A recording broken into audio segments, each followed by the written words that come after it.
अभिनेत्री योगिता चव्हाण व अभिनेता सौरभ चौगुले नुकतेच लग्नबंधनात अडकले आहेत. लग्न सोहळा म्हटलं की वधूवरांच्या लुकसह आणखी एक गोष्ट साऱ्यांचं लक्ष वेधून घेते, ते म्हणजे नवरीच्या गळ्यातील मंगळसूत्र. योगिताच्या अनोख्या मंगळसूत्राचीही जोरदार चर्चा होताना पाहायला मिळत आहे.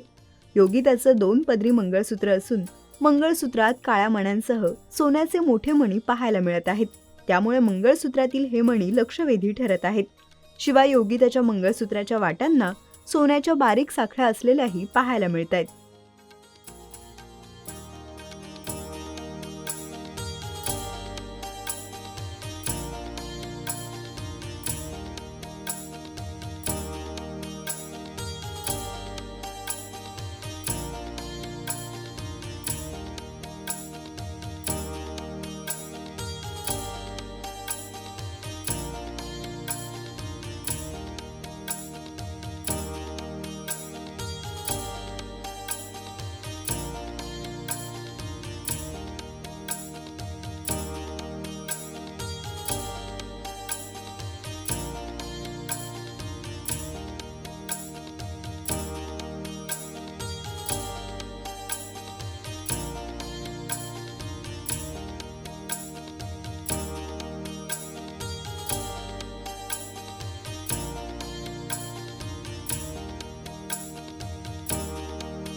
मराठी चित्रपटसृष्टीतील लेटेस्ट अपडेट्स आणि गॉसिपसाठी आमच्या चॅनेलला सबस्क्राईब करा आणि बेल ऐकन दाबायला विसरू नका.